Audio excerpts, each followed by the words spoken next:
with Utah key, and you're going to see just kind of skewed numbers against Utah from corner threes. And if somebody's knocking them down, sweet. If they're not yet, I still think it's a little bit too early to potentially go into stuff like that and having to be a big part of what you're looking at. Right now, you're just simply trying to get a grasp on who are the better players, who are playing massive minutes, because a team like Denver, they're going to hit a wall here within the next month or two. They're very, very thin with no Aaron Gordon. Having to play more minutes for a young guy like Peyton Watson in that starting unit. Jokic playing 38 minutes a night, 40 minutes a night. This is uncharted territory for them. I think it's hard to go out and model that because we just need to accumulate sample size to some extent. You want to be early to the party. So if there's something that you're noticing that you think can come back and just track it over the course of a week or two, doesn't mean you have to go out of your way to go bet it early. But one of the things about Portfolio EV at Odd Chopper is you can basically track how your bets would be doing. I would simply just start to accumulate sample size of, hey, this is something I'm noticing. Is this potentially something I can incorporate in my model? Back testing, I'm a huge fan of. We just froze in the middle of that. Oh, chill. Wait. It was too high voltage for the people. There you go. Oh, I think so we're back on a different stream now. So let's give people a second. What the heck just happened? All right, that's the last time we're gonna try that. But hold on. My power went out this morning while I was doing my show, and it stayed live. And I just hopped back in. Oh yeah, that's amazing. So it looks like we've switched over to a separate stream. So I guess people are gonna figure out in a second that. And that's how I would solve all the world's problems. There we are. And I'm never repeating that. Never. That's it. That's how you solve world hunger, right there. All right, Chris, how do you feel? Kings, Spurs. Same. It's Kings. And I'm a very situational guy. I love to fade the team off the overtime game, off a loss. But there's no way I want to get here with San Antonio. I took the Jazz team total under because San Antonio's best thing that they've been doing so far this year is playing defense. They lost their game outright at 6.5 point favorite. So it does seem like the perfect bounce back spot. You got them coming off a loss, third straight home game. Then you got, not only is it an overtime game, it's about 2.5 hour flight from Phoenix to San Antonio, third game in 4 nights, fourth game in 6 nights for the Kings as well. But like you said, Cal, you said exactly what I thought. It's not like we're asking them to win by 4.5. This is just pick the winner. So yeah, I didn't quite get to the window. I did look at the Kings. They're 8-7 straight up, 11-4 against the number since the start of the 2021 season when they're coming off an overtime game. So they've been profitable in this spot. It's not like, the Kings lose every game off of overtime. I still feel like they have enough, in my opinion. I haven't bet it yet, but hearing you guys say that you like Sacramento may be enough to push me to the window to take it as well. I will say this about the total, Kyle. You said under, and I really want to get there with over. The Kings on the road, we know this for the last couple of years. They're under team. Yesterday was going under before overtime. I'm not sure if it finished under or not. The Kings play under games on the road, but I feel like because it's second leg of back-to-back, 3rd and 4th, 4th and 6th, and coming off overtime, we may not see their best defense in this spot. I know San Antonio has been playing super slow. I know Malik Monk not being there definitely decreases the offensive efficiency. But I kind of felt like over could get there. So I stayed off the total and I stayed off the spread, but it's only Sacramento in this spot. All right, let's move on to the next game, which is Nets Pelicans. This is another one. I didn't have any logical reason for it, but tell me you didn't look at this and you say, and your initial reaction was, guys, this is where we buy low on the Pellies. Because that's where I know the Nets have been cover machines. Everyone's starting to love the Nets. We're now talking about the Nets as road favorites. This is not where we see the Nets. This is not where you want to be betting the Nets, laying points on the road. I want to bet the Pelicans. The problem with that, like I said, I don't have any legitimate reasons on paper for doing so. There's nothing I can't give you some kind of angle the Pelicans in their last 5 home games have been rebounding. Well, I can't give you shit because there's nothing. I can tell you I want to buy low on the Pelicans right now. Everyone's jumping at the opportunity to lay points on the road with the Nets, and that sounds crazy to me. Let's not let the first few weeks of the season trick us into thinking Brooklyn is a good basketball team. Yeah, they're probably a little bit better than we expected, but remember, the Nets started off hot last year too.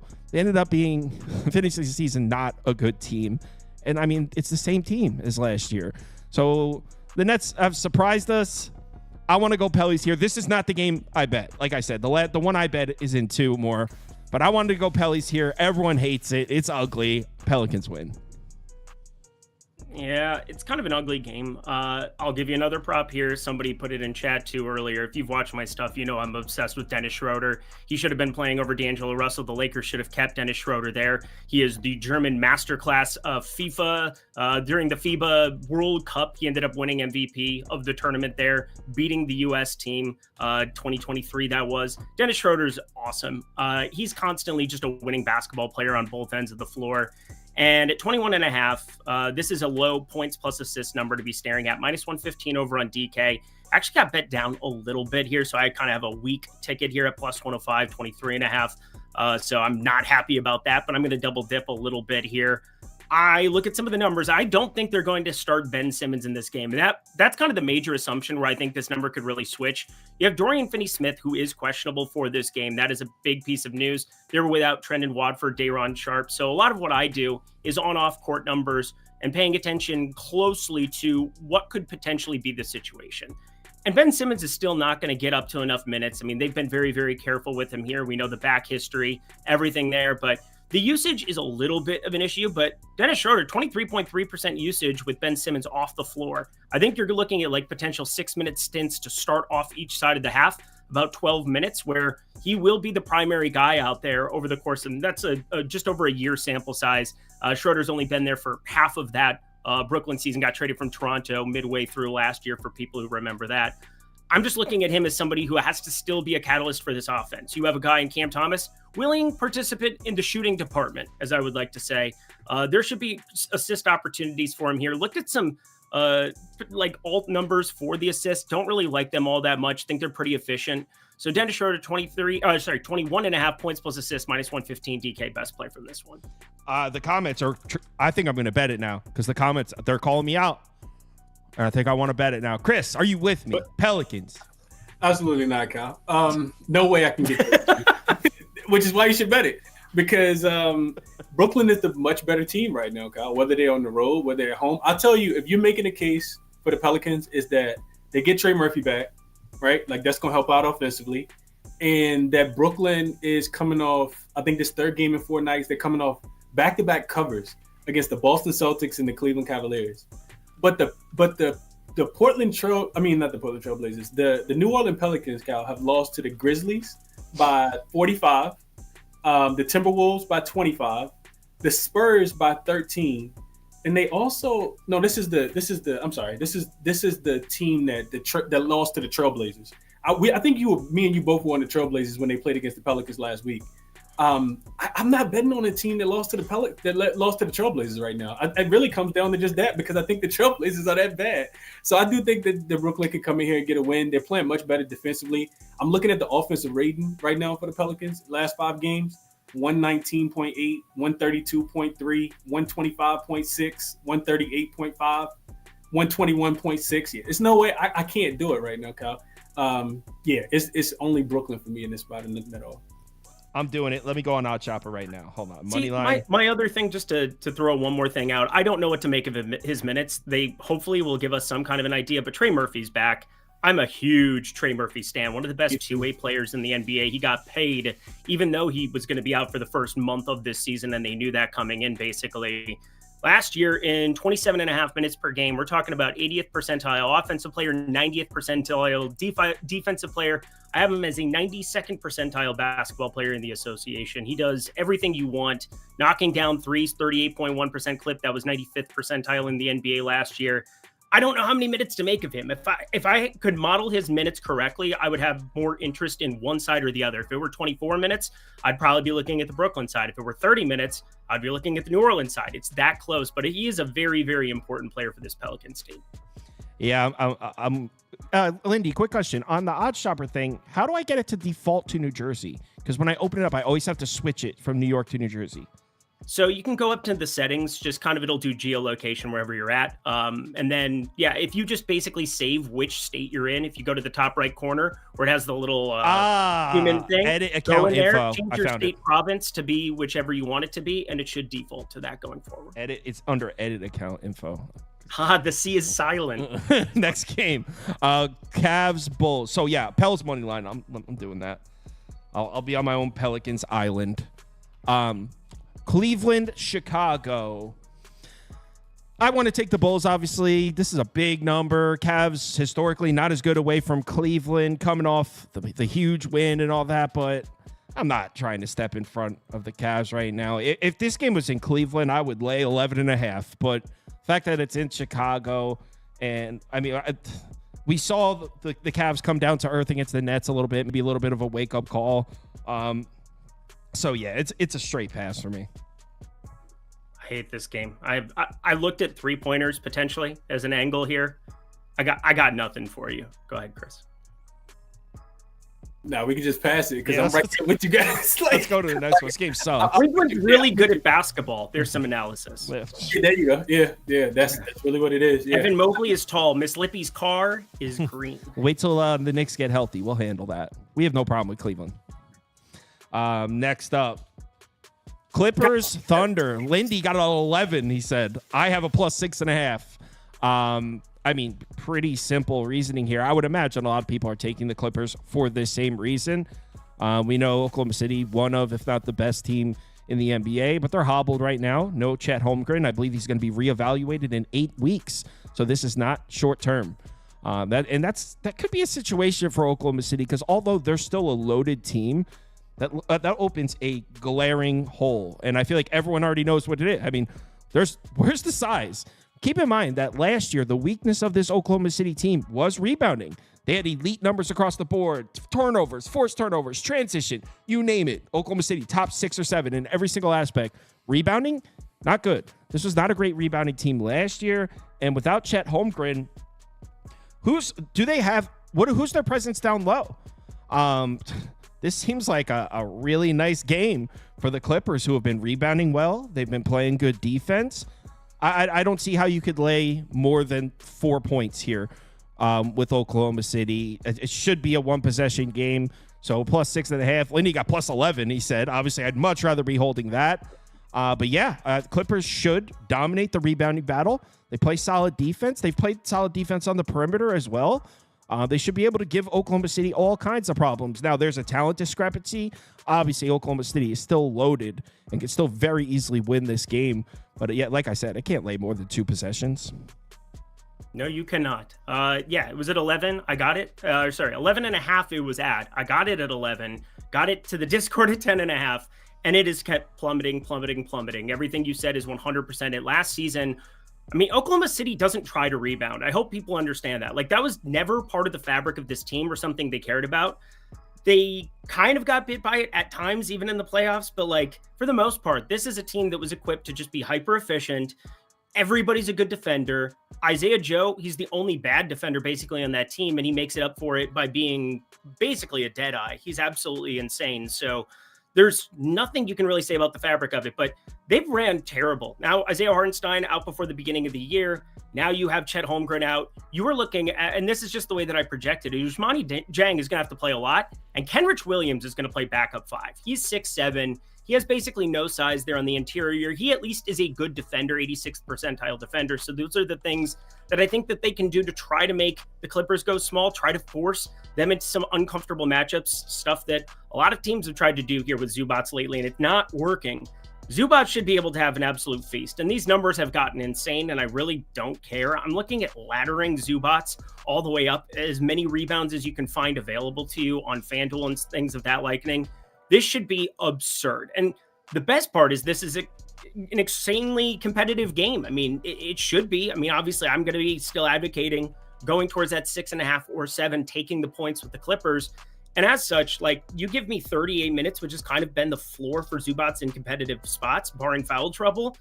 He's going to have a field day against Dieng. This is going to be very, very difficult for Oklahoma City to overcome. They're going to have to do it in interesting ways by being hyper efficient, by bringing shooting onto the floor, by doing a lot of things that they haven't had to do because of how good they are defensively. But when they play big, true centers, they're going to have major, major problems for the next month unless they go out and make a deal quick. And they have the draft capital to do it. I bet Sam Presti's on the phone already with teams figuring out how to get a 7-footer in there for 18 minutes a night. Hell, get on the phone with Taj Gibson. Get him from Charlotte right now. Charlotte needs him, bro. They got their own problems.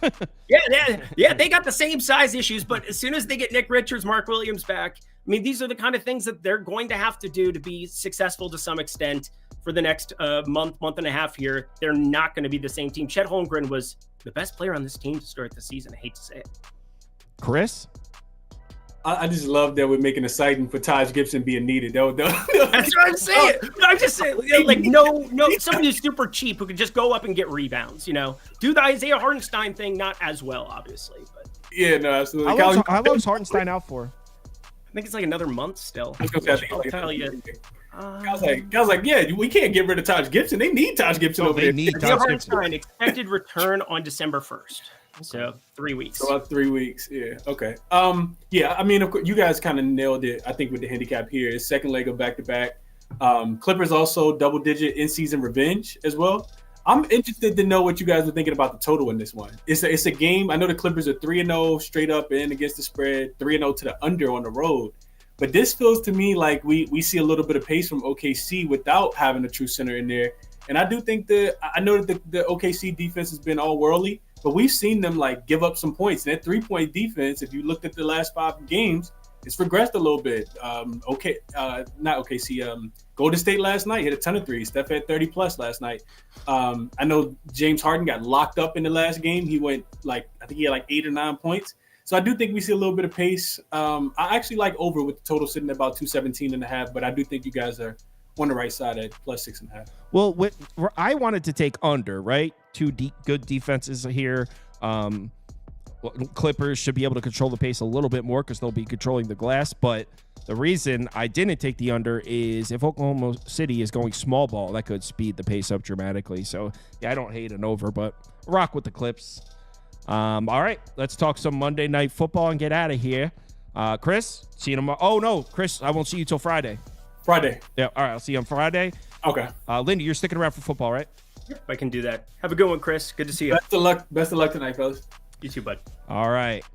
Monday Night Football, Rams, Dolphins. Got kind of, I shouldn't say screwed because it was my lack of due diligence. Really wish I had known if Vila and Jonah Jackson were coming back. That wouldn't change my pickup or anything. I'd still be on the Dolphins, but I think with those two guys in there for the Rams, with those two pieces added back to the offensive line, 2.5 sounds about right to me. I think this number is pretty on point. A big part of the reason you could put up Dolphins plus 2.5 for me, Prop Beaver. A big part of the reason I was on Miami is I liked it as a sort of a buy low for this defensive front. Because they had just played. They played the Bills, the Cardinals, the Colts. They're just through the gauntlet of good offensive lines. Even though the Bills' offensive line is just okay, Cardinals' offensive line's been great this year, and the Colts' offensive line is excellent. So, so I thought the Dolphins' defensive front, like a buy low, coming off those 3 games through the first 6 weeks of the season, the Dolphins were 5th in pressure rate. So I do think this is a good pass rush that we could buy low on coming off those 3 games. Problem is, I thought the Rams' offensive line was battered and a mess. Getting those 2 guys back is huge. They are still missing Havenstein, the right tackle, so they're not 100%, but they're certainly going to be bolstered with those 2 pieces back. That being said, this Dolphins defensive front just stopped the Cardinals and Bills from running on them. Excellent numbers against the run in those last 2 games. And if you actually take a look at it, I mean, they could have won both those games. The Cardinals came back and won at the end. Same goes for the Bills. They lost back-to-back heartbreakers against a Bills team that might be the second, third best team in the AFC this year, certainly shaping up to be like that, and a Cardinals team that we're suddenly realizing might be pretty damn good. I mean, they just beat the hell out of the Jets yesterday. The Cardinals might be pretty good this year. So the Dolphins lost back-to-back heartbreakers against teams that we perceive to be pretty good. That's the 2 games we've seen since Tua's been back. And on the other side, this Rams team, I mean, they got that Vikings game on Thursday Night Football, right? That was an awesome one. I had Rams plus 3. Everyone hated it. They came through. They won. Last week, the Rams did not play well at all. They couldn't do anything. They couldn't run the ball on Seattle.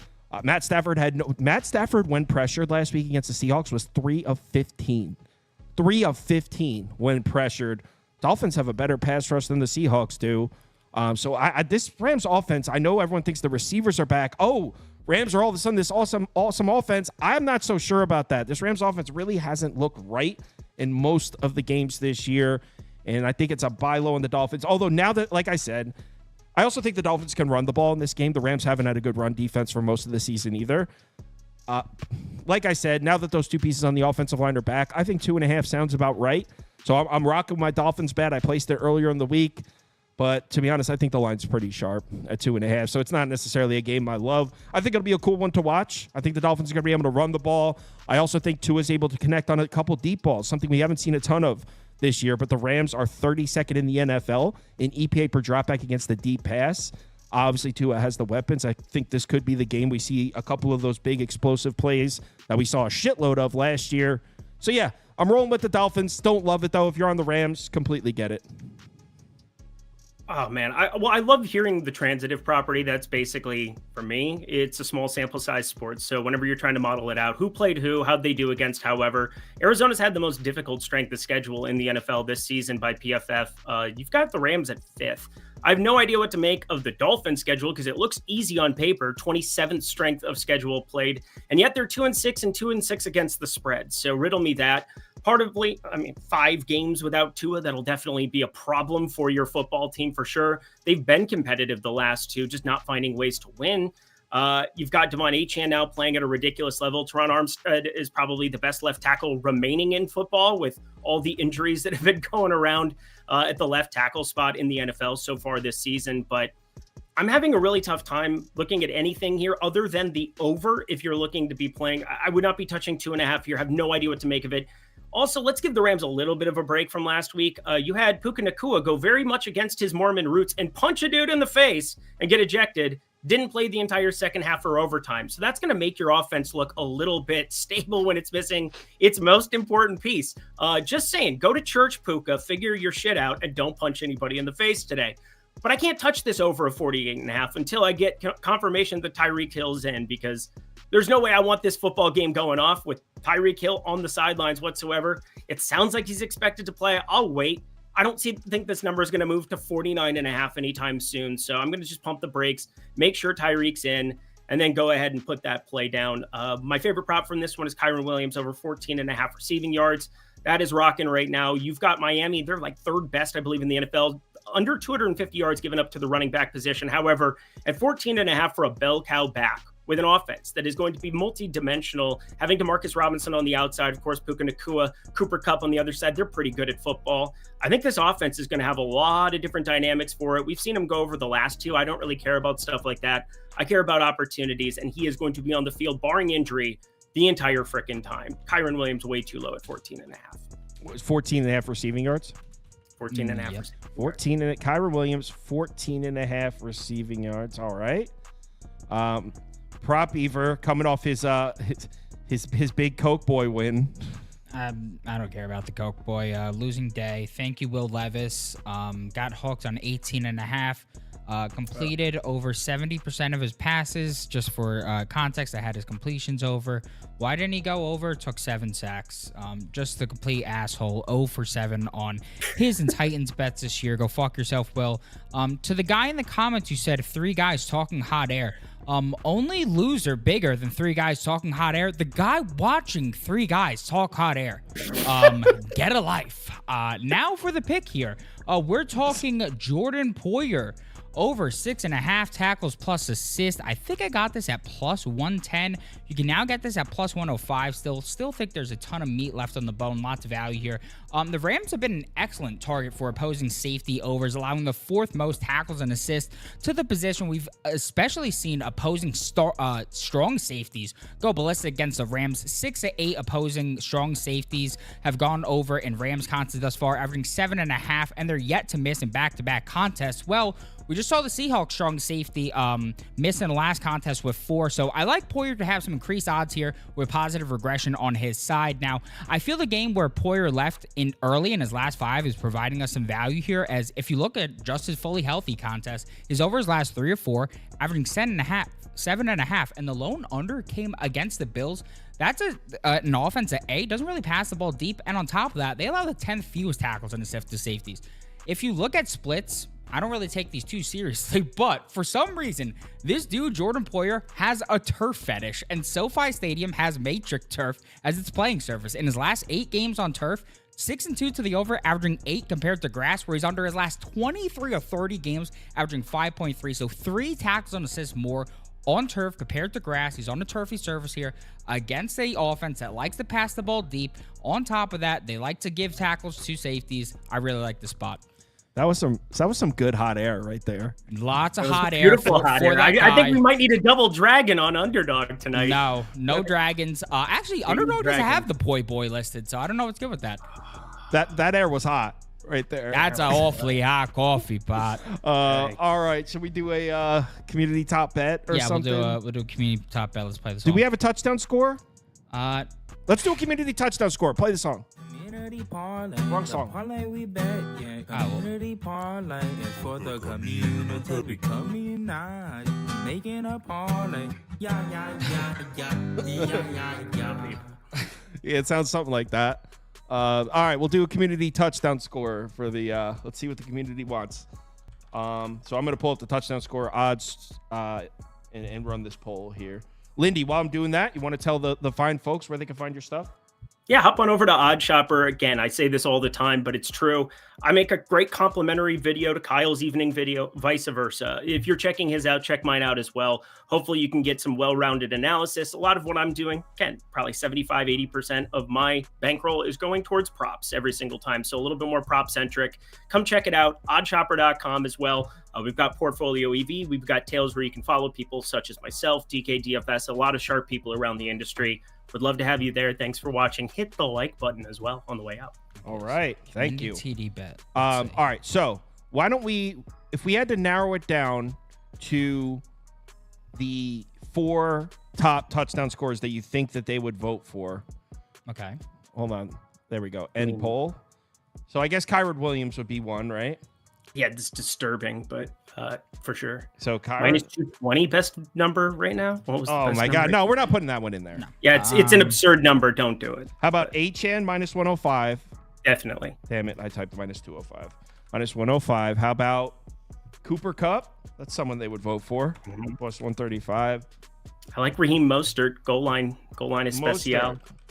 Mostert plus 240. And then the last one, we either got to go Tyreek Hill, but he might not play. Where are you getting that 240? I'm on FanDuel. It says Mostert 240. Oh, wow. DraftKings has a plus 140. That's what I'm saying. It's huge difference. Mostert plus 240 right now. Let's put Tyreek Hill in. If it, whatever. If he doesn't play, whatever.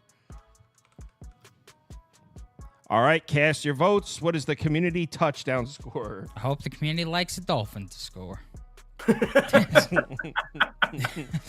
I know y'all like the Rams, but you better like a Dolphin to score. I just don't know how you bet like anything I'm looking at on the Rams side. Like minus 185, best available for Kyron right now. Especially because I think the Dolphins might have a pretty stellar run defense down the stretch. That defensive front is healthy. 2 games in a row against the Cardinals and Bills where they pretty much took the run away. I've noticed that the Rams rush defense, they started the year looking like absolute shit, but they're starting to come together. The Rams have played a solid defense against the run of their last 2 games. One was against Seattle. They've gotten up early in both, though, for what it's worth, too. Seattle and Minnesota. Okay. So right. And the Vikings that kind of hurt your run expectation. So. They caught the Vikings in a terrible spot 3 days after playing the biggest game of the season. And that's terrible. It's terrible. Really no, they didn't get up early in the Seattle game, though. And that's really terrible. But Seattle wasn't really running the ball because Geno was kind of moving the ball pretty easily. He just kept throwing picks on the 5-yard line. So it's Achan is the community touchdown scorer. I think it's a good number, actually. I've got it. Yeah, I think it's like 60%. Yeah, I've got it as a pretty good play. Dude's a usage freak. I mean, minus 105 is quite good. Achan, touchdown, minus 105. Thanks, everyone, for watching. Be back same time tomorrow. Be uploading some videos tonight for some action. Everyone have a good one. Please bet responsibly. Hit me up.